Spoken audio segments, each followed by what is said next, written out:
It's staying busy, man.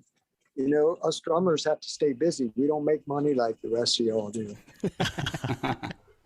Well, yeah, we agree with the Glassjaw Worship and Tribute being a beast. We love that record. We ride for that record here for sure. Yeah, that dude. Oh my God, dude.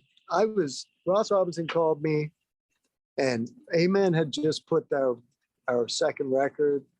I think it was our second one in the can. Yeah. Because the Candlebox thing, well, I'll go back. The Candlebox thing happened when we just finished recording our first record, Amen, in the year 2000. And Candlebox had just released their third record, Happy Pills. And Candlebox manager was John Reese, who also managed Amen. And now John Reese does, oh my God, he's a huge concert promoter, man, and a dear friend. Hi, John, if you ever see this. So John called me, and we just got the Amen record in the can. So Reese calls me and says, hey, man, I guess, Candlebox's drummer at the time, the great, by the way, Dave Cruzen, I guess flaked on him and took off 2 weeks before the tour. And since we had just recorded the record, there was a 3-month setup that the label needs and management they need, before you put the record out. So I basically had 3 months off, and he was my manager. He knew it. He said, hey, man, you want to go and meet the Candlebox guys and audition to go on tour with them for the next 2 months and for X amount and all this. And I'm like, hell yeah. And, I liked Candlebox. I saw him with Rush. But wow, that's a combo. Yeah, right. So yeah, man. So I went and got that Candlebox thing. But anyway, so flash forward. And so I was never in Candlebox, I was just, I went out and played on tour with those guys. And to this day, they're dear friends. That was amazing. Anyway, nice. Flash forward to Amen's second record. By this point, we're on Virgin, and Ross Robinson had done an imprint label with Virgin, right? And so same thing happened, man. I get done that record, and I had a couple months off for the setup of the record. And I was free, and Ross Robinson was also the producer of the Glassjaw record, So there it was, man, just because I knew. So he calls me, and that was an odd thing because their drummer, they didn't want to get rid of their drummer.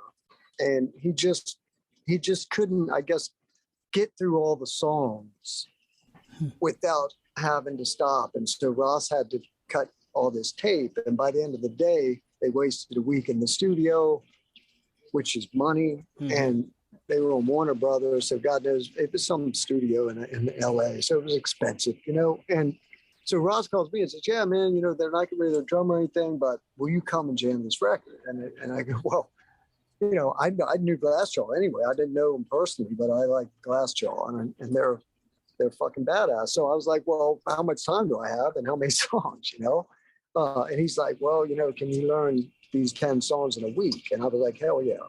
And so anyway, he sent me those songs, and I went down there, and Ross is a guy that likes to record drums in a small room. In fact, when we did the Amen second record, we went into Sound City, Oh, nice. And I put my drums right where Dave Grohl, right in they have this giant famous drum room, man. And I put my drums right where Dave Grohl's drums were and right where Mick Fleetwood's drums, whatever. And fucking Ross ends up going, yeah, no, and we moved the drums into one of the guitar rooms in a small room. So anyway, he did the same thing in Glassjaw, and next thing you know, but he wanted live. He didn't want me to stop, get through the take, and without mistakes. So that was the deal. And those dudes, that singer, but I can't even say enough about that. The whole band. Well, first, let me say the awkward part. So when I show up to rehearse the thing after the week I had to learn it, the drummer's there, right? The dude, like their guy. And I'm like, hey, and then he's sitting literally right behind me while we're rehearsing. Yeah, if you have any questions, whatever. And it was an odd thing, like he took me aside, and, you heard my drum tracks, and I was like, dude, they sound great to me. I'm not a fucking producer, you know what I mean? But, and on the other hand, it was weird. So anyway, thank God, the next day when I came in, I had, then we had 2 days, I think, I was to do that record. And he wasn't there when I had to record. So Ross puts us in a small room, so the band, basically, they're like standing around the drum set, you know, a foot away from the drum set, and the singer Daryl was like right over the kick drum, like, and he would lean. That dude was leaning up over the kick drum, he screams, and his voice projects so loud. It was the most intense record maybe I ever recorded, man. And Ross was also in the room, so it wasn't just those 4 guys; it was Ross too, all just looking at me, man. And it was just such a. I was looking back at them, and it was such a fucking moment, dude. It's no wonder that's a fucking great record. Those guys were, I think, in their prime right then, you know? Yeah, we're not going to, I mean, honestly, we could do a whole episode with you on that album.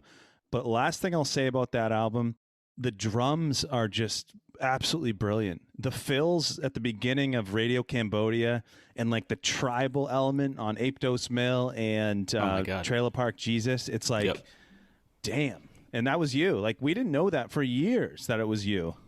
Well, let me say this and check and make sure that the world or whoever sees this, the whole world's going to watch these guys. Right. Totally.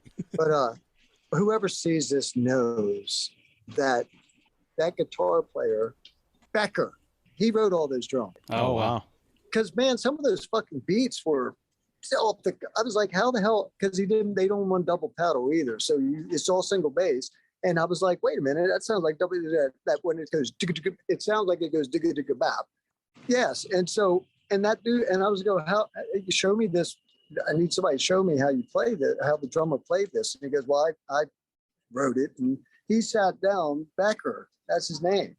Beck, I called him. So he also wrote, not only did he write all those songs and Daryl wrote the lyrics, you know, and the melodies or whatever, but Beck wrote 90% of the music and all those drum beats, all those sick ass drum beats weren't from my brain. Unfortunately, I'd love to claim that. My ego would love, but my God, man, that dude, and he would sit down and play it. And I looked at him, I go, why don't you just track this record? Why would you call me in? And he's like, dude, I don't know how to hit the fucking drums. I can write beats like this, sick ass beats and all, but I don't hit the drums. I'm not a drummer. I play guitar, you know? Anyway, so that's about the Glassjaw thing. And that's the honest truth. That dude Beck is a genius.